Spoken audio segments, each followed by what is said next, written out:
केला चलेगा। आज आपल्या माध्यमातून मला महत्त्वाच्या काही गोष्टींना अधोरेखित करायचं आहे आणि हे करत असताना सगळ्यात अगोदर सन्माननीय महाराष्ट्राचे मंत्री श्री छगन भुजबळ साहेब, फुले शाहू आंबेडकरी विचाराचे ते भाष्यकार आहेत। त्यांनी आपल्या माध्यमातून समजतंय की आजच्या मंत्रिमंडळ बैठकीतून सभात्याग केलेला आहे किंवा आजच्या मंत्रिमंडळ बैठकीत ते असणार नाही। मी सन्माननीय भुजबळ साहेबांचं स्वागत करतो, मी सन्माननीय भुजबळ साहेबांचं अभिनंदन करतो।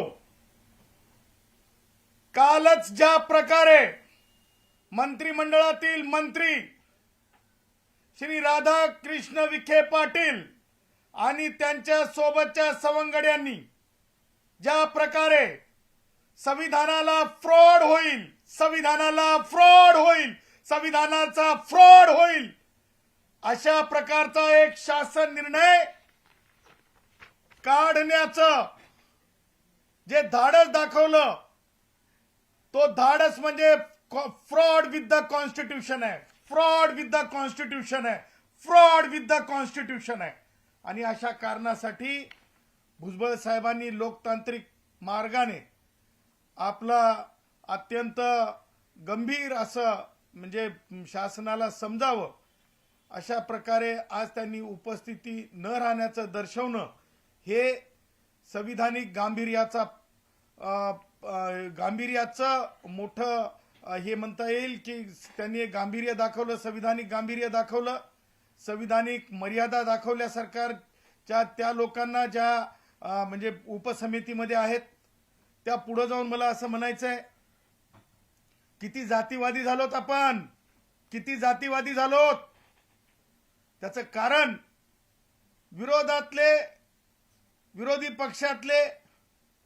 विरोधी पक्षातले सगळे मराठ्यांचे खासदार आमदार, सत्तेतले मंत्री मराठ्यांचे, सत्तेतले खासदार आमदार मराठ्यांचे, सगळे जर जातीच्या आधारावरच ठरवणार असतील,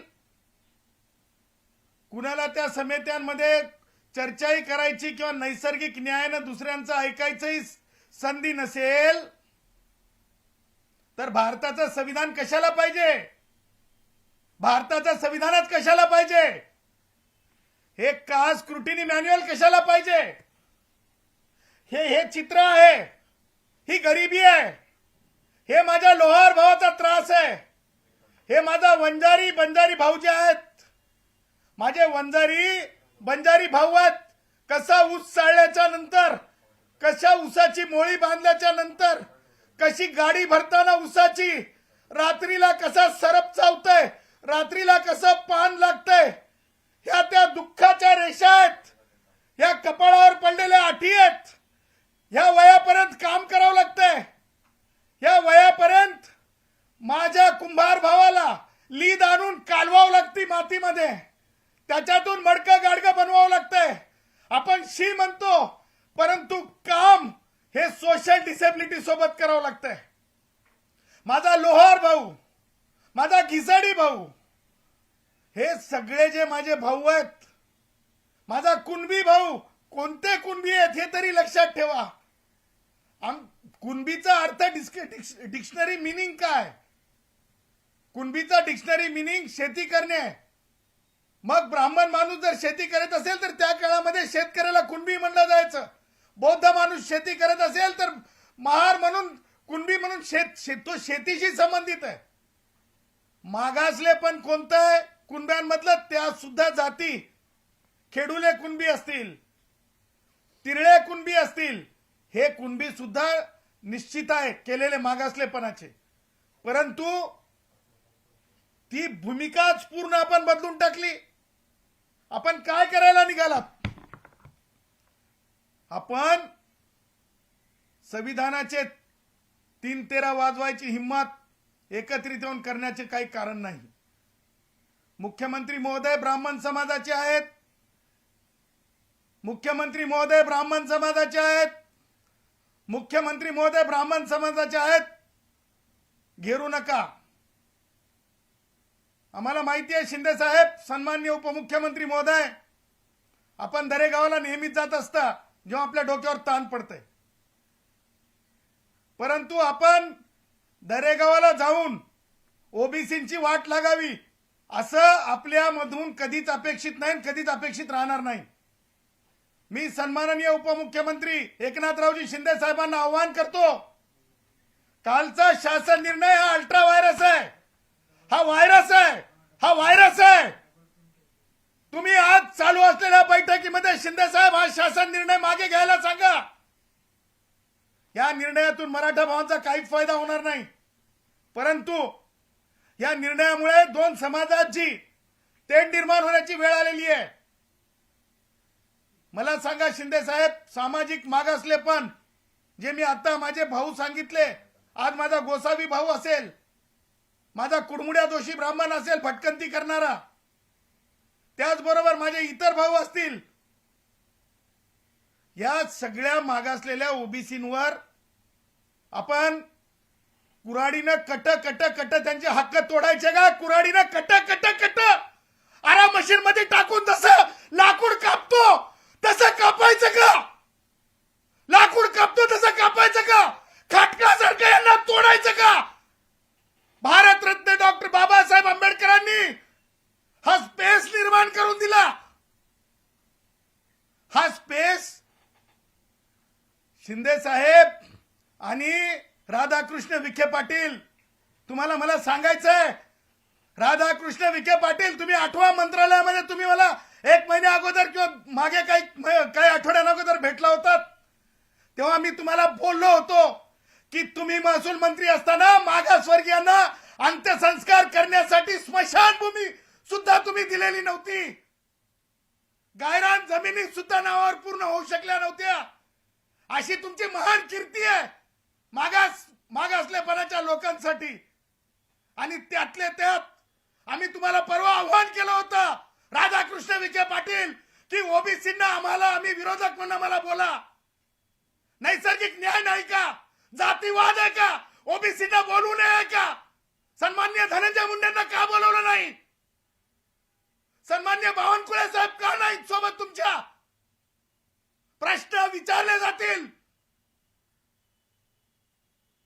पोट भरलेल्याला डेझर्ट देणं आणि कष्टकरी माझ्या ओबीसी, खऱ्या ओबीसींना त्यांच्या हातातला कुटका हिसकावून घेणं हा द्रोह आहे, द्रोह. हा द्रोह आहे, द्रोह. हा द्रोह आहे, द्रोह. आणि म्हणून मला सांगायचं आहे की ही वस्तुस्थिती आहे. ज्या प्रकारे सन्माननीय छगन भुजबळ साहेबांना रिंगण करण्यात आलं, मंत्रिपदाचा राजीनामा देईपर्यंत, ज्या प्रकारे सन्माननीय धनंजय मुंडेंना रिंगण करण्यात आलं, त्यांना त्रास देईपर्यंत, परत हा त्याचं वजन त्याच लोकांनी सांगितलंय किती किलोचा आहे, जरंग्या. ह्या मला म्हणायचं नाही किती छटाक आहे, किती छटाक आहे जरंग्या, मला म्हणायचं नाही. पण जरंग्या, तू ज्या प्रकारे मुंडेंचं उठवून लावतो, हे जे वक्तव्य तुझं चाललं, एका सन्माननीय पदावरल्या महिलेच्या बाबतीत तू जे बोललास, माय बहीण लोकांची काढलीस, धनगर भावांच्या बाबतीत बांबू जाईल म्हणलास, बांबू घातला म्हणलास, बांबू. ते शब्द सुद्धा कमरेखालच्यात बांबू घालू असं जे बोललास तू, ह्या सगळ्या गोष्टी महाराष्ट्र ध्यान ठेवणार आहे. आणि मला हेच म्हणायचं आहे की ह्या गोष्टीचे कॉन्सिक्वेन्सेस कायदेशीर त्याचबरोबर डेमोक्रेटिकली फेस करावे लागतील. आता आपण म्हणाल की फ्रॉड काय आहे. तुम्हाला मला सांगायचंय की माननीय सर्वोच्च न्यायालयाने Jammu and Kashmir public service कमिशनच्या जजमेंटमध्ये सांगितलेलं आहे की जो ऍक्ट असतो, ज्या प्रकारचा रिझर्वेशनचा ऍक्ट आहे आपल्याकडे, रिझर्वेशनचा ऍक्ट ज्या प्रकारे आहे, त्या ऍक्टला डायल्यूट करण्याचे अधिकार तुम्हाला नाही आहेत आणि म्हणून Maharashtra schedule caste, schedule tribe, denotified tribe, विमुक्त जाती, nomadic tribe, other backward classes, special backward कॅटेगरीचा जो कायदा आहे, कास्ट सर्टिफिकेट ऍक्ट 2000, ह्या कायद्याला डायल्यूट करण्याचे अधिकार, ह्या कायद्याला निष्प्रभ करण्याचे अधिकार, ह्या कायद्याला म्हणजे काय म्हणतो त्याला आपण थांबवण्याचे अधिकार कोणत्या म्हणजे एक्झिक्युटिव्ह ऑर्डरनी तशा प्रकारचे अधिकार प्राप्त नाहीत आणि म्हणून हे भारतीय संविधानासोबत जे आहे एक ऑफिस ऑर्डर काढून, संभ्रमित ऑफिस ऑर्डर काढून जे आहे लोकांमध्ये मत भिन्नता निर्माण होत आहे आणि म्हणून कालची कृती ही भारतीय संविधानाच्या आर्टिकल 340 या कलमाला जे आहे ज्या ह्या कलमाच्या स्पिरिटच्या विरुद्ध आहे. कालचा शासनाचा GRची कृती ही त्यातून निर्माण झालेल्या रिझर्वेशन ऍक्टला निष्प्रभ करणारी आहे.